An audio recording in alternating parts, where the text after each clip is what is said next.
La Grande Guerre de 14-18 peut paraître lointaine. Et pourtant, de nombreuses familles de Malakoff ont redécouvert avec émotion des photos, des lettres qui témoignent du destin individuel d'un proche et de la dimension collective du premier conflit mondial qui a touché toutes les familles françaises. Pour Manuel, c'est la longue liste du monument aux morts de Malakoff qui va la conduire à faire une vaste recherche généalogique pour décrypter ce mémorial virtuel communal. Quand je me suis mise à chercher les enfants de Malakoff morts pour la France, j'ai commencé par les noms inscrits sur le monument aux morts. Ensuite, j'ai voulu les repérer dans le carré militaire. Et là, surprise, il y a dans le carré militaire des gens qui ne sont pas sur le monument aux morts. Donc j'ai commencé, j'ai dressé la liste et j'ai pris tous les noms un par un, j'ai cherché tout ce que je pouvais, donc sur internet, sur les sites de généalogie, sur le site Mémoire des Hommes. Avec ça, je me suis retrouvée vraiment avec près de 1100 personnes. Et donc j'ai commencé à faire comme si je faisais la généalogie de chacun. Le résultat de ce travail généalogique de plusieurs années de recherche sur plus de 1000 soldats de Malakoff est désormais rassemblé dans un volumineux ouvrage à la disposition du public aux archives municipales. Pour Hélène, Claude et Georgette, ce sont des récits intimes, des images et des émotions qui réapparaissent comme des trésors familiaux oubliés. Il nous en parlait, souvent à table.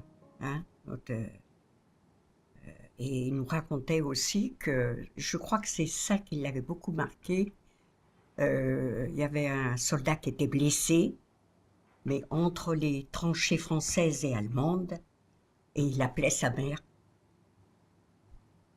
Alors souvent, quand il en parlait, ça... Alors toute la nuit, il a appelé sa mère, et puis le matin, il l'appelait plus, bien sûr. Il ne pouvait pas aller le chercher, c'était impossible, on leur tirait dessus tout de suite. C'est-à-dire qu'il nous racontait aussi, quand il faisait très froid, que dans les tranchées, il y avait par exemple une main qui dépassait sur le mur, la terre, ils accrochaient leur musette dessus. Vous voyez, ils vivaient avec les morts. Hein. C'est malheureux à dire, mais enfin, il faut le dire. Le grand-père, il a fait une guerre, il a été tué. Mon père en a fait une autre. Moi, je suis allé en Algérie et on s'aperçoit qu'aujourd'hui, il y a toujours des conflits qui font des morts partout et qui sèment la misère. De voir ces documents-là, on ose à peine y croire. Quand on voit ça, par exemple, c'était la consigne au gazé, quand ils recevaient les gaz dans les tranchées, on dit c'est pas possible, ils attendent la mort, on leur a donné un petit carnet.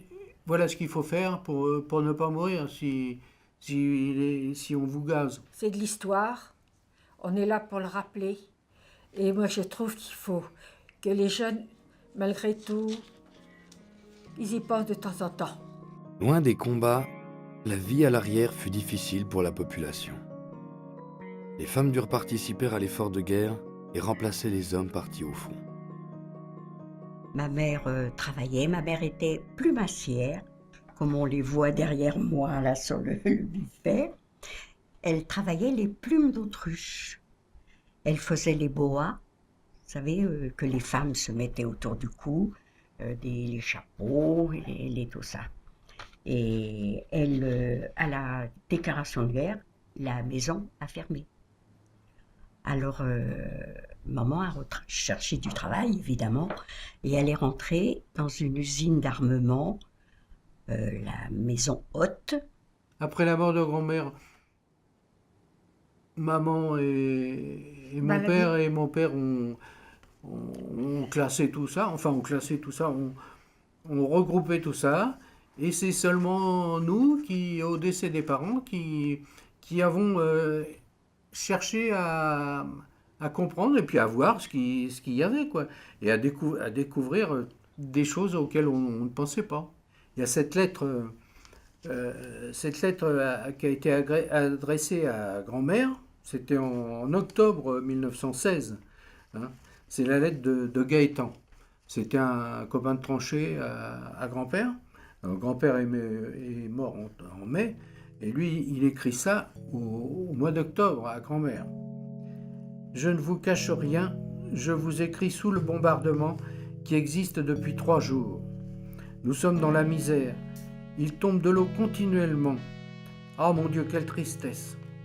Je vous écris pas longuement, vivement que j'ai la bonne blessure.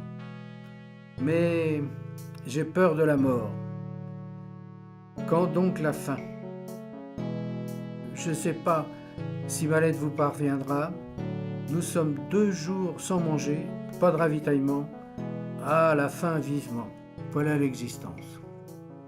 Ben, je garde toutes ces photos parce que j'estime que c'est normal. C'est l'histoire de ma famille.